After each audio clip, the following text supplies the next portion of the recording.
Hi, Haseeb. Thank you so much for coming to talk to us. You've had such an exciting year filled with travel and incredible sets around the world. Can you share some highlights from these experiences and how you have seen them? Yeah, thank you very much for having me. It's a real joy to be here. Um, it's been a very special last year. So my name's Haseeb Iqbal. I'm a DJ, broadcaster, writer, historian, archivist, and yeah, I'm very obsessed with stories and culture and people. And yeah, it's been a very special last year as we kind of start 2025. I've had the pleasure of playing in 10 different countries across 2024, taking my records around and doing various residencies from my weekly board games and music night called Beats and Boards at the Tate Modern to an array of listening sessions that I've done in this on this sound system built by this guy called Devon Turnbull at 180 Studios, many of which were Pakistani cinema music themed. So yeah, there have been a lot of highlights in the last year. I'd say doing the listening session residency, 20 of those that were all sold out was a key part of the entire year. Really slowing down people's attention spans and really allowing them to tune into the long form in an age where everything's so quick and short form. That, alongside my weekly 2-3 hour radio shows, on top of my 5 hour monthly DJ set, Party Studio Crumb, has been a really cool thing to feel, taking it back to the long form and bringing people to rooms, and to the room of the radio, the digital room, in a long form sense. And yeah, I really have enjoyed that, and it's allowed me to go really deep into my art form and my love of storytelling and history. Yeah. Were there any significant influences, people, places, or moments that shaped your creative direction? This year? Any time from day dot, basically, whatever you feel like telling us. I mean, yeah, of course. That's just the nature of life. Is you end up getting inspired by all the people and places and things that you encounter. Um, I mean, there's so many things I can respond to. It's quite a broad question, but I guess being here right now in the Barbican, resembles and signifies my love of London. You know, I love this city so much. I mean, it's a freezing cold day today. It's about 0 degrees. I was walking over from the Barbican station up the staircase next to it, over the flyover, coming over this concrete sprawling web of magic. And even in this weather, I don't know, it brings out something in the brutalism, but I don't know, I walked over listening to my trip hop and I was like, do you know what? I love this city so much. And that's something that I'm so grateful for, you know, to be able to travel to so many countries last year. I was really fortunate to say, well, my home is London. Every time I'm coming back to London, I think of all the people that must travel here and be like, wow, this is so amazing. And then they go home to wherever they live. But this gets to be my home that I return to. So even though I've travelled so much, constantly doing things in London's been so important. It's a city that is really rooted in a depth as far as all these different cultures go, and it's got a kind of a cultural fabric that is so deep and historical and tuned into so many different backgrounds that it allows us as people that have lived a certain experience to do our best to understand each other's other experience and to understand parts of history that perhaps we were never a part of. And the arts ends up being such a wonderful way to understand different people's backgrounds, struggles, and situations. So yeah, I'm constantly inspired and energized by London and the different people that occupy it. And that's why my residencies that I do on a consistent level are really important, because it allows people to come and gather physically around those ideas. How has your British Pakistani identity influenced you, your work both as a DJ and a writer? Oh yeah, big time. I mean, like growing up in the UK, you know, in the noughties was a strange old time, obviously, as a, you know, British Pakistani boy, and I grew up in you know, very kind of, you know, like a lot of us, a very kind of English. It was a very English upbringing. There weren't many kind of reference points outside of my family web of Pakistan, and a lot of them that I would hear, excuse me, in the news or in the TV or whatever would be quite negative. So the older I got, the more I kind of understood and learnt about as far as Pakistani culture was concerned, that really inspired me to go even deeper. And then to basically find out that there are all these stories and this lost sense of history, whether that concerns the richness of the cinema culture, the thriving liberal nature of the music scene that came with that, and the role that it played in influencing American jazz artists. All of these different things that I started learning when I was writing this article for The Guardian when I was about 22, suddenly woke me up to this entire world. And I thought, wow, you know, I can learn about this and use my platform to share it with other people. And the beautiful thing about being an artist is actually, if you look at it in this way, you're actually a reporter. You get to tune into a history, you get to learn about something, and suddenly you get to report your experience. So growing up, I think it's, you know, it's undeniable that there were very few Pakistani and South Asian Muslim role models for people like me that were growing up. So suddenly what you end up realizing is there are very few people that have gotten through the door. So we actually need to help push the door open. Because this isn't a thing of, oh, this was done 2 generations ago. Our parents had a very particular struggle, which we're so grateful for, in that they just had to come to this country and make money and survive and get through the toughness and the difficulties and the obstacles and the mental sense of division that probably existed in order for us to live a little easier and be kind of given a slight foot up. So now, as a young person living here, my responsibility is to go even deeper, to use art and use my platform, but particularly art, whether that concerns radio, writing, history, music, DJing, to tap into an experience and to represent that experience, not as just a brown person, just as me. I just happen to be a brown person, and share that, whether I'm sharing my thoughts on the radio, whether I'm doing a Pakistani cinema music history night at 180 Studios on the Devon Turnbull sound system, you know, or whether I'm just loving reggae or jazz or whatever. At the end of the day, there haven't been many brown people in this country that have just been able to express themselves with freedom in the world of the arts. So suddenly that becomes really important, and I hope that by doing that I can hold the door open for generations to come, and that will continue to be a principle that will anchor me to the ground as far as my work goes for the rest of my life, because I'm very aware of that privilege and role and responsibility that I have. Your DJ sets are known for blending diverse sounds. How do you approach curating your playlists? So I don't really make playlists, but there are a lot of pigeons coming this way. My days. Yeah, so I ended up, wait, let's not go towards the pigeons. But basically, we're going towards the pigeons. But basically, yeah, okay, so back to my music, back to how I kind of curate my records. Yeah, I mean, I'm inspired to dig into music, some of which I know and some of which I don't know, in worlds that I'm slightly familiar with. But at the end of the day, the music that excites me the most when I'm in a record shop or when I'm reading is music that I'm kind of, you know, very unfamiliar with. And yeah, so that's kind of a big, it's a very pigeony. The Barbican's always been very pigeony, actually. I don't know why. Every season, it's no different in summer, if that's what you're thinking. It's very pigeony all year round. I personally am not the biggest fan of pigeons, even though they're a great symbol of London. That's where me and London kind of branch off slightly. I don't know why. I've tried giving the pigeons my love, but whatever. That's not true. I haven't. But yeah, back to the records. Yeah, I'm very inspired by, yeah, I mean, okay, the way that I approach my record digging can change.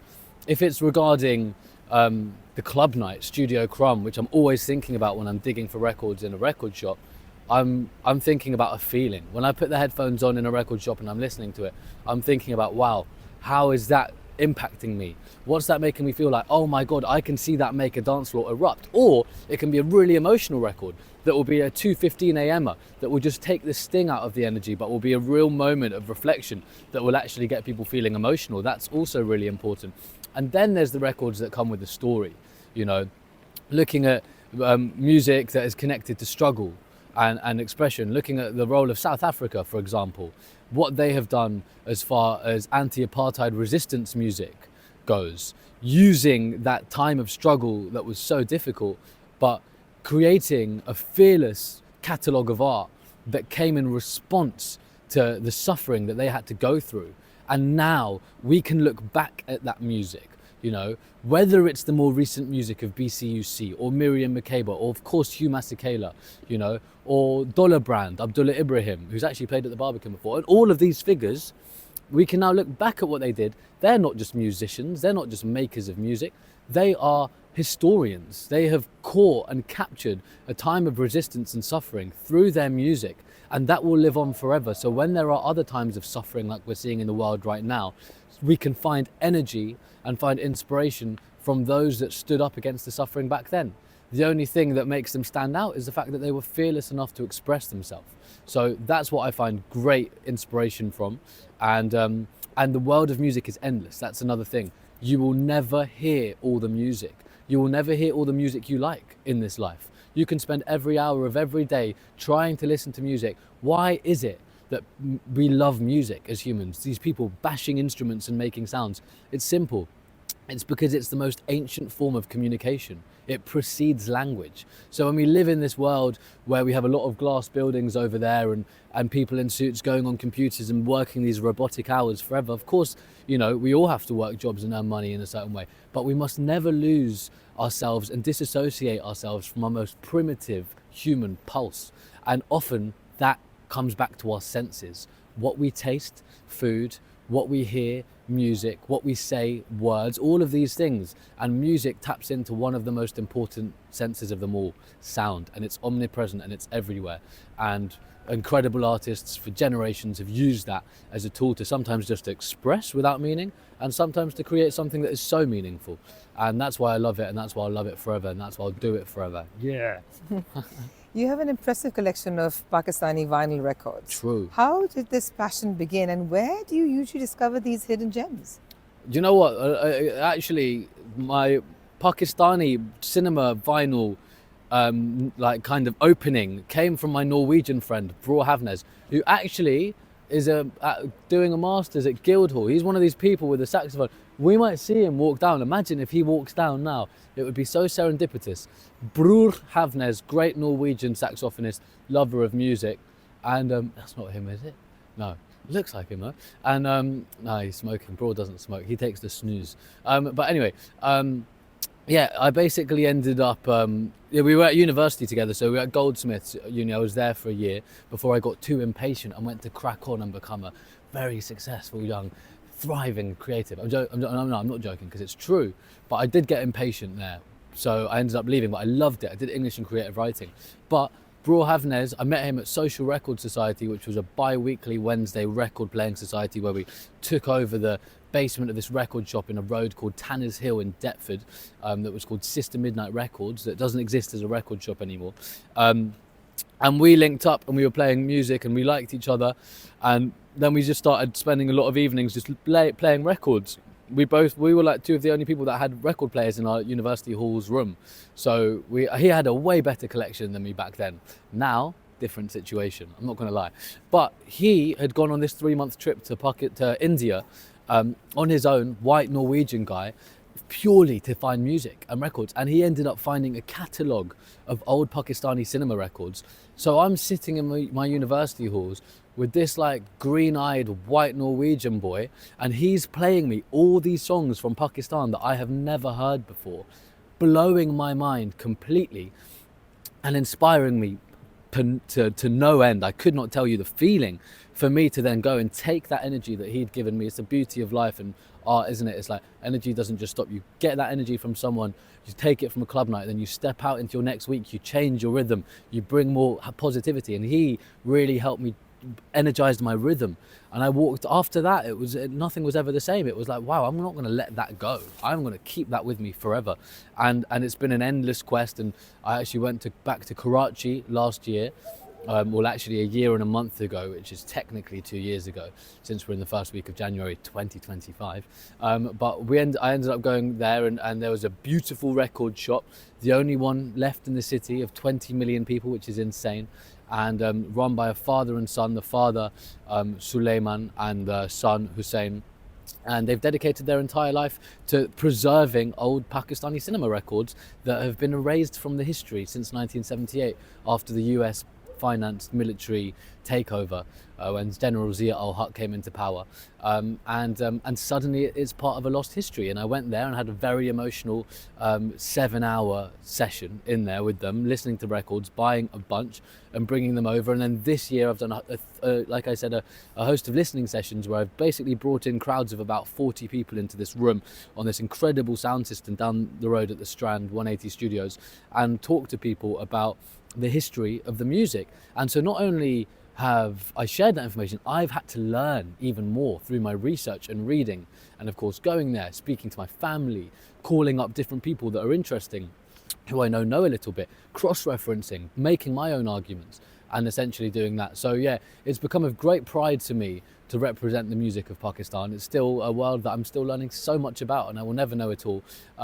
But growing up at a time where everything was very negatively represented and misconstrued about my country, it fills me with great pride to learn about the history and to use my platform as an artist to make people conscious of just the truth. This is the history, this is where it's come from, and they've kept it from you. So let's understand it, and hopefully to take that a level deeper, the young brown boys and girls can then hear that and be like, do you know what? Wow, I can be a musician, I can be a producer, I can be a singer, whatever, because I feel represented, which we never really felt. So yeah, I feel so inspired and energized. This is why I like interviews, because I get to talk about what I care about, and then I feel, yeah. So are there any Pakistani or South Asian artists that you're particularly excited about right now? Right now, what, in the UK or in Pakistan? Anywhere?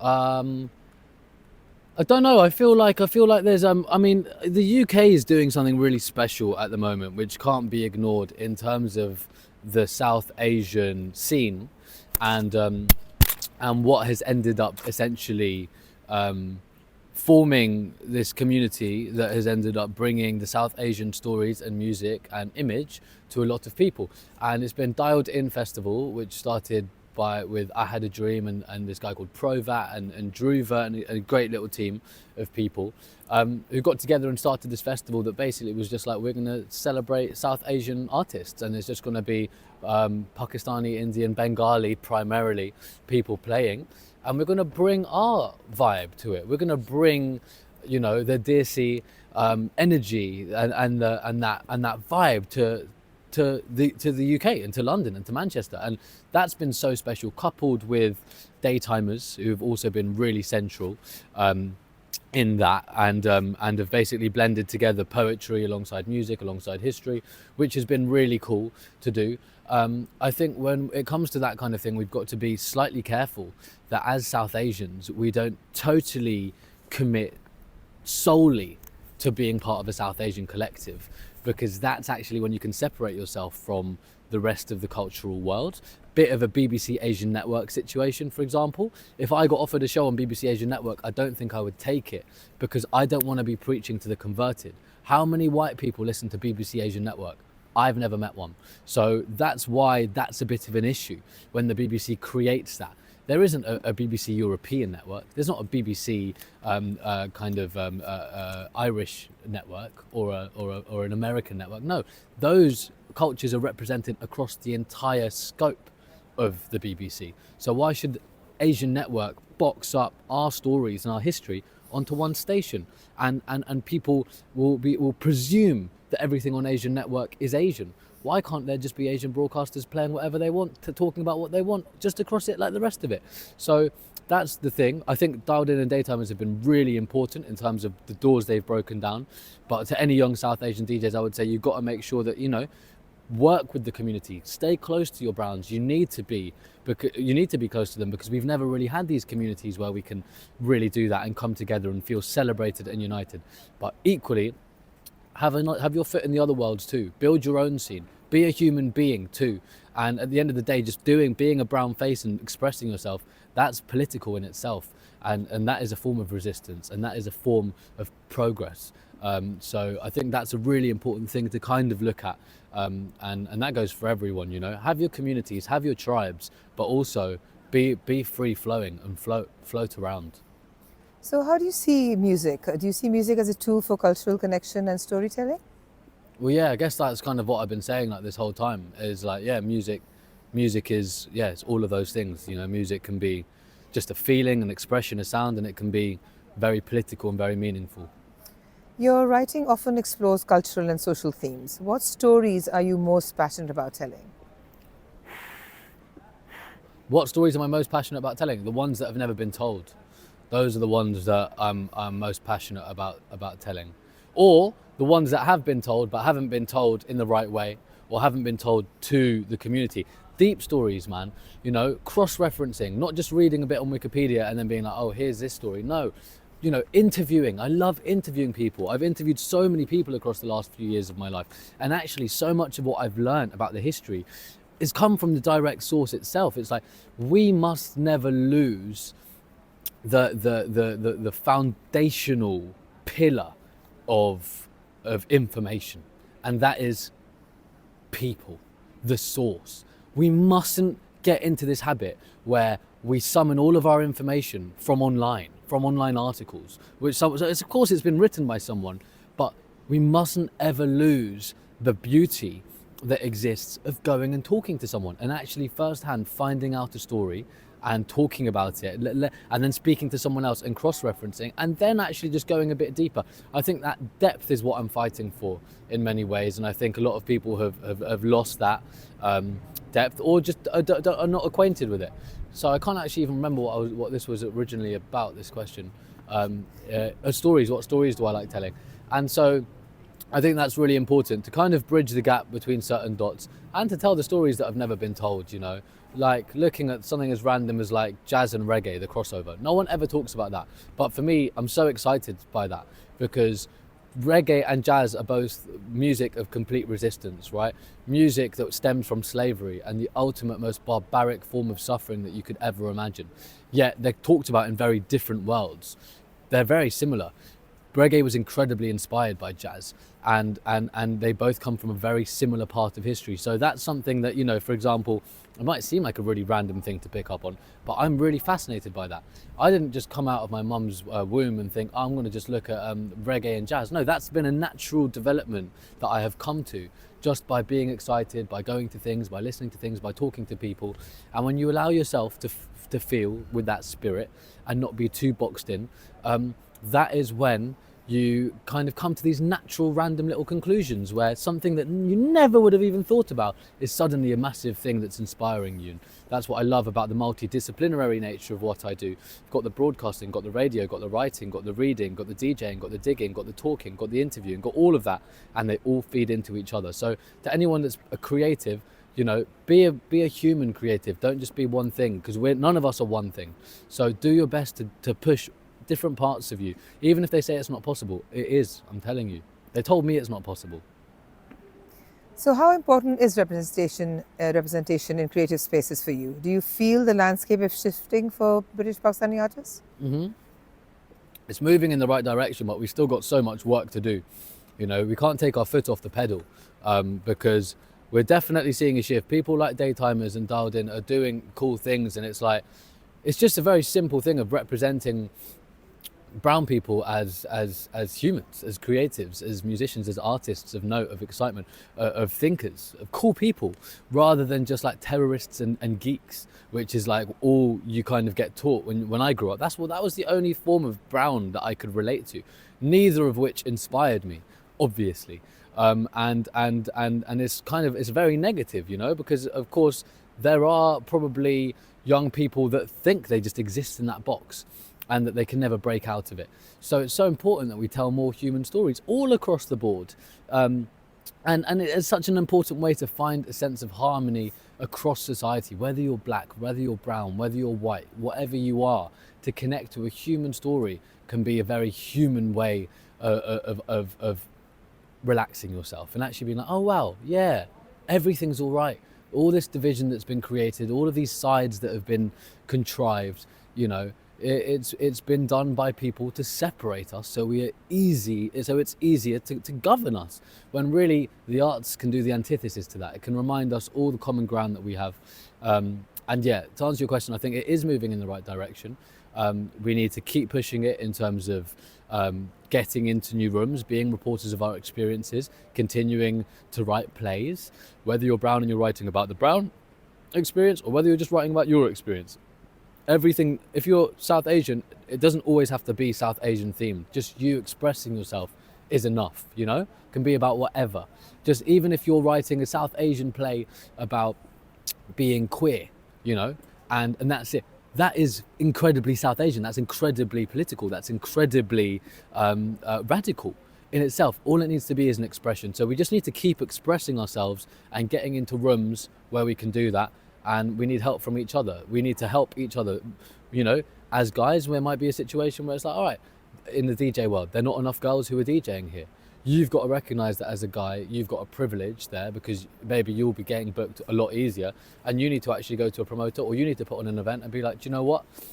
We need to bring this young girl, she's been DJing and she's sick, but no one's giving her a platform because she's struggling. Come in. Same with if you're brown and if you're struggling to get into like a theatre company, but you really want, and the people who are in it, who run it, are all white. But you need the white person to actually be like, hey man, come on, let's get this person involved. They're actually sick. That's the only way we can move forward. So as much as it's all about who we are, we also have to look at who we aren't and reach out to those people that may be struggling, that maybe don't look like us, but need us too. That's the only way we can keep pushing each other forward and upwards.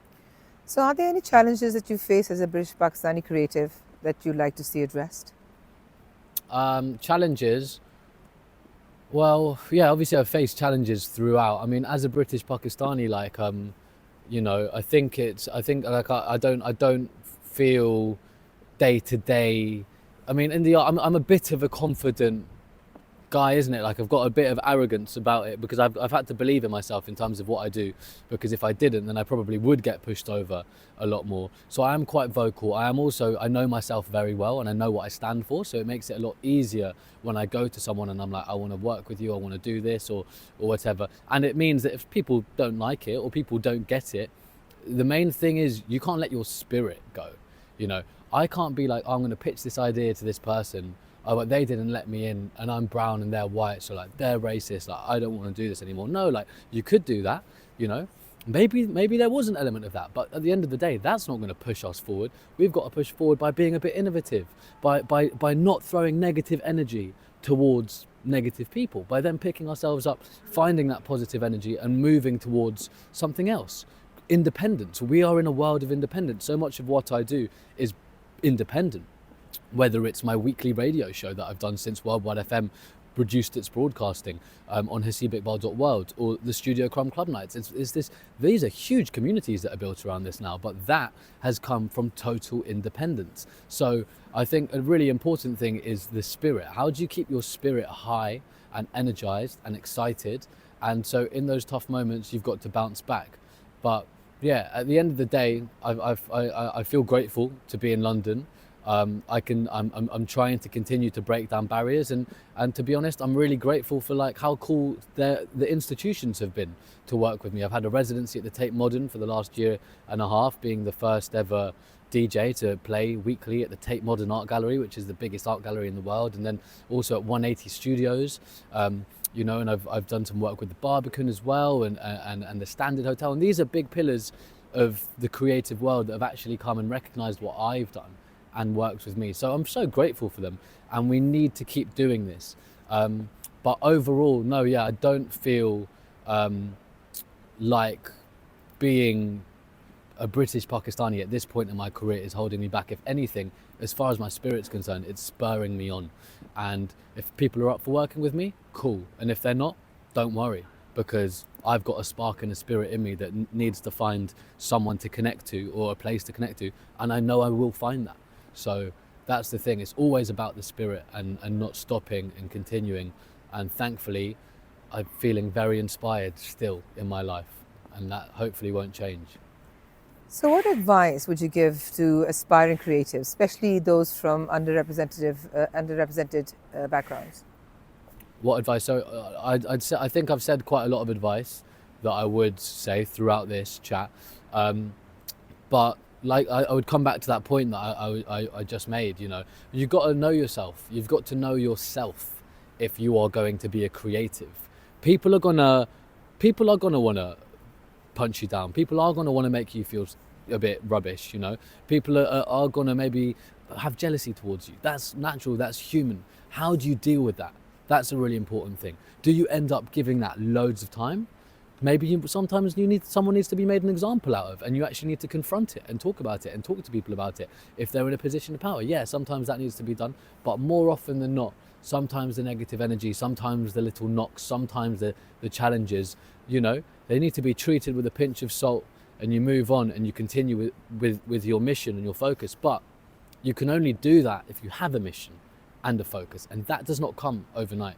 That comes across years. The things that I stand for now, you know, I'm 26 years old, but over a decade ago, I was writing down in my notebook what I believe in. When I was 13, 14, 15, that's when I was like, I wasn't very good in class, in school. That's when I was writing down what I believe in. This is what I want to do. This is how I want to change the world. This is how I want to bring people together.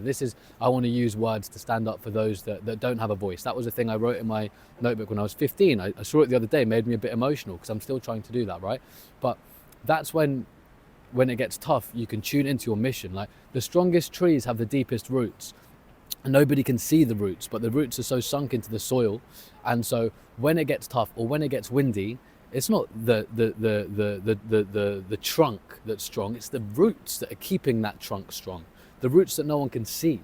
And that's essentially how I feel. Is like, when it gets tough, I've got to tune back into the mission. What am I here for again? It's like football.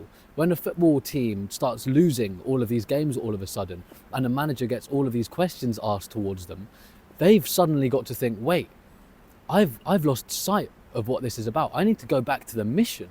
What's our philosophy again? How do we play? What do I stand for? And suddenly when you simplify it, it brings it all back. So that's what I would say. It's like, don't be a creative or an artist because you want to be an artist, or you think that's it's cool to be an artist. No, work out. Do you stand for something? Do you want to stand up for people? Do you want to connect to people? Do you want to make the world an actual better place? Not in a massive way, but just in a day-by-day way, in an event-by-event way. Focus on less people, more impact, go deeper, rather than trying to hit an algorithm and become an Instagram famous artist. Don't do that. It's not worth the time, and it's not going to fulfill you. It's actually going to make you spin out and probably make you quite anxious. So remember the long form, preserve the long form, express yourself, and do it for you. I did my radio show for years knowing nobody was listening. Goldsmith Student Radio, Wired. I was doing that every week. Nobody was listening. There were shows where people were like, I don't know who it is or what they're saying. People would not know that I would even done it, but for some reason I was spurred on to research, to write, to read, to learn about it, and that's something that's motivated me a lot. So it means that now when people do listen, I gained that work ethic and that belief and that drive and that excitement because I was my own biggest fan and my own best friend. So that's what I would also say: be your own best friend, because when times get tough, you're going to need to find some energy and some meaning and fulfillment in that solitude. Solitude's really important. Wow, this is a good interview. I'm saying some good stuff here. But yeah. So what's next for Haseeb Iqbal? What exciting projects or collaborations do you see? So next, my first on-screen documentary is coming out in the cinema in 3 weeks tomorrow. A long-form documentary interviewing the trombone legend, reggae artist, Mr. Vin Gordon, who's one of the last living members of Bob Marley's band, and actually is such a fascinating figure who never quite got his flowers, but played through the entire evolution of reggae music, from ska into jazz, rock steady, into the spiritual roots thing, coming over to the UK, being part of the sound system culture, and also the British reggae, Aswad thing, all of that. So yeah, interviewed him. It's a long form chat. It's bringing his story to the focus, and it's bringing people to the cinema, you know, bringing it back to that sacred environment. I so easily could have popped it on YouTube. I so easily could have chopped and done all these Instagram clips out of it. But no, that's not why we've done it. We wanted to bring people into a room to have focus with their phones off, so they get to listen, not just hear him. So that's a big one. If you guys want to come through, Thursday the 30th of January, Picture House Ritzy, Brixton, which should be cool. And then playing in more countries. I'm actually very honoured. I'm speaking at a conference in Munich next week, Digital Life Design, DLD, which is one of the biggest conferences for innovation, tech, science and art and business in the world. It's like people like Yoko Ono and Mark Zuckerberg and Emmanuel Macron and these big figures have spoken there. So to be one of the youngest people that would have ever spoken there is a real honour, that they've even tapped into what I do, and going to not only just spread what I believe, but go and listen to what these other people who are cutting edge in all their fields, what do they think? There's a lot to learn from. And so that's going to be a new world for me, which I'm very excited about. Playing more countries, Paris obviously again, which will be cool. New York, in fact, March is going to be big. Got a special little thing coming up there, but I can't announce that yet. And then, yeah, just kind of rerouting. I want to try and get a bit of my poetry out this year. I want to get out some more documentaries, and hopefully I want to work with some more institutions, and I want to work with some more people who are up for collaborating, who believe in what I do, and I want to bridge that gap. Thank you so much, Haseeb. That was just incredibly amazing. Thank you for talking to BPF. Oh, no. And we wish you the very best. Yeah, thank you so much. Thank you to BPF for having me, British Pakistani Foundation. It's a real honour to be here and to talk to you all in the Barbican on this icy day. Keep up all the good work, and everyone there, don't worry, better days ahead. Keep going, keep pushing forward. You got it. Haseeb Iqbal.